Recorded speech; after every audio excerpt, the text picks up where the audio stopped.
faced with some elaborate threats, too. And so Bolton uses that point to highlight how the agency had this critical information in hand, but did not proceed in such a fashion to respond if the rioters were indeed trying to breach the Capitol and wreak havoc.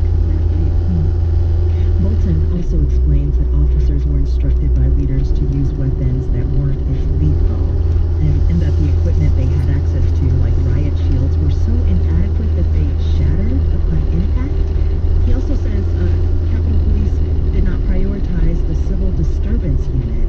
Why is that last detail important? This unit responds to emergencies. This is the day when they would have been on deck. Their priority would have been shutting down this breach. Such as what we saw that day. They were overwhelmed and overpowered. Bolton says the agency has run this unit in such a way that it was disorganized. They didn't have adequate policies and procedures to define the responsibilities.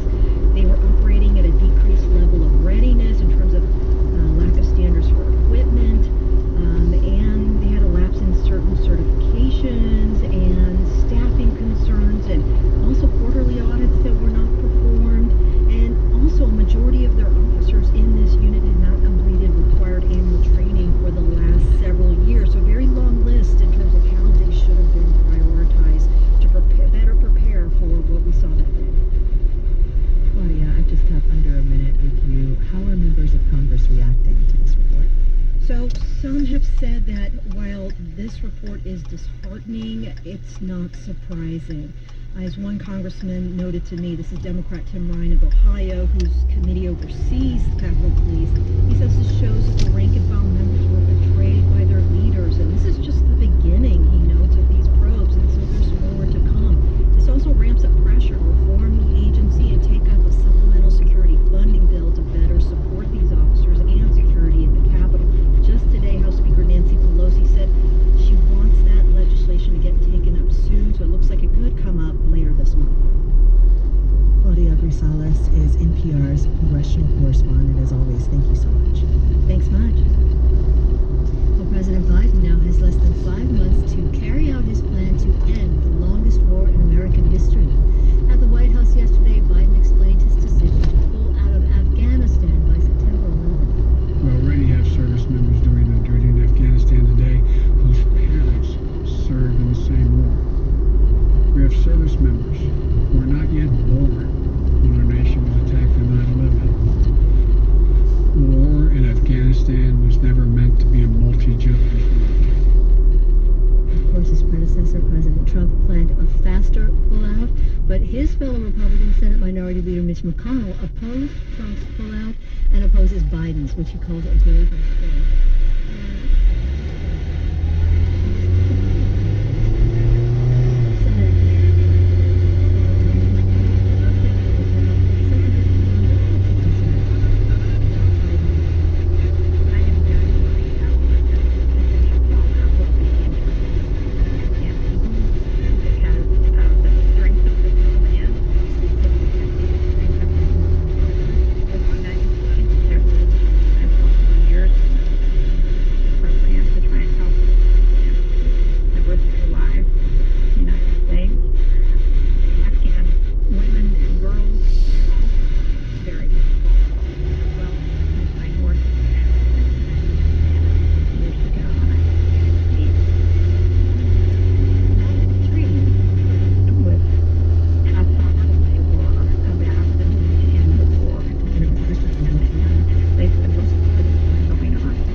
the other ways to go that don't bring in U.S. troops and be a part of the problem and issues, we have to admit that a lot of those gains have been lost. The Taliban rising, women's rights are diminishing. That's worth admitting, and we got to go about this another way. What about that criticism? Well, I appreciate that, and I think that was the reason for trying to start negotiations with the Taliban, which I supported.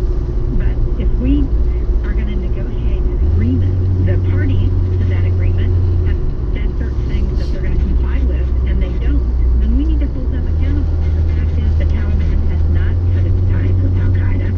They have continued violence within the country, and we've seen in the last couple of months a very deliberate assassination attack against particularly women.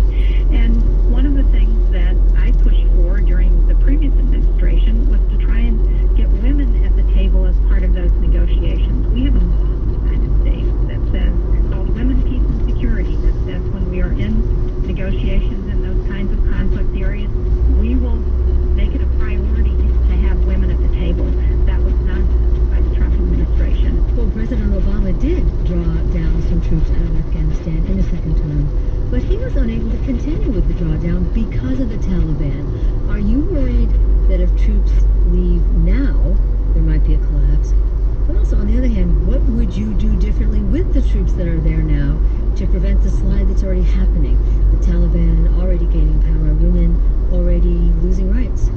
Well, I think that's happened because we have not been clear as part of our negotiations. And as long as they understood that they could wait us out, that they didn't have to be held accountable, we see now what the outcome of that is. What do you tell troops from your state who are hearing from President Biden? Their families are hearing they'll be coming home. Have you spoken with those families? Have those families contacted you? Do they want them home? And what do you tell them? Well, I think everybody wants troops home, but the question is, how do we do that in a way that doesn't undercut the effort that they've been fighting for? As somebody who remembers what it was like when we pulled out of Vietnam and we saw the war that occurred, I hope that we will continue to do everything we can to support the women and girls in Afghanistan and to provide assistance for the Afghan government as it fights the Taliban, because what we will almost certainly see is a civil war that ensues. Senator Jeanne Shaheen, Democrat from New Hampshire, thank you so much. Thank you. And of course, we'll continue to follow this story here and now. And you're listening to Here and Now on 90.9 WHYY, your NPR member station. I emphasize that word member because members make it happen. Good afternoon, 117. I'm Kenneth Burns, South Jersey reporter here at 90.9 WHYY, coming in to encourage you to participate in our spring pledge drive. We are getting close to being down to the wire, so show your support by calling 888-345-9499 or go online to WHYY.org. And to help us stay on track with our overall goal for this pledge drive, we have hourly goals or mini goals. This hour, our goal is 20 pledges, and so far we have 5 pledges in, so we need 15 more to help keep us on track. Give us a call at 888-345-9499. If you are able to make a financial contribution today to ensure the service is here, not just for you, but for the whole region, especially as many in our area face economic hardships due to the impact of COVID-19. Myself and several of my colleagues have reported on that on a regular basis for the past year. Your donation today means that all children in our area have access to programs that teach while they entertain, that those have access to shared experiences as well as the information that you need. And also, if you make the donation today, you have a chance to win a gift certificate for a new bike from Philadelphia Bikesmith and Mainline Cycles. Full contest details at WHYY.org on the support page. And you can make a donation in any amount, $5, $10, $20, whatever you feel is worthy of our service to you. You can make that pledge right now by calling 888-345-9499 or online at WHYY.org/radio. Join People like Tony in Topton, Pennsylvania. I deliver pizza all day long and I listen to you guys all week, day and night. Thanks for keeping me in the loop. Love you all. Thank you, Tony, and thank you for delivering the pizzas as well. Roxanne and Bryn Mawr. Why not? WHYY is my all-time go-to radio station for news. There is no other news media outlet that provides the amount of information in so much detail like WHYY. Thank you. And thank you, Roxanne, and thank all of you who are making the phone call right now to 888-345-9499, online at whyy.org/radio. If you're calling in or logging on, thank you for your support. Funding for Here and Now comes from WBUR Boston and Staples, with supplies to get business done no matter where it gets done. From ink and toner cartridges to technology like webcams and networking accessories. More at Staples stores or staples.com. Staples. It's here and now. Let's face it, our world depends heavily on the internet to function. And there's a growing body that believes it has evolved from a luxury to a necessity. That's why President Biden's American Jobs Plan calls for $100 billion to connect every American to affordable high-speed internet. Here's Biden speaking last week. Ask folks in rural America, where more than 35% of the people lack a reliable high-speed internet, limiting their ability to conduct business or engage in remote learning for their schools. Ask them whether investing in internet access will lead to better jobs in town, new markets for farmers, and better opportunities for their kids. Will Mary Escoto is a U.S. policy analyst at Access Now, a nonprofit advocating for digital rights, and she joins us now for more on this. Welcome. Thanks for having me, Tanya. Well, Mary, how wide is the digital divide in the United States? And actually, how do we measure connectivity? Is it speeds, prices, access? Well, it's really all of the above, and connectivity is more urgent than ever now. It can be the difference in getting a vaccine appointment, finding employment, or simply getting work acceptance.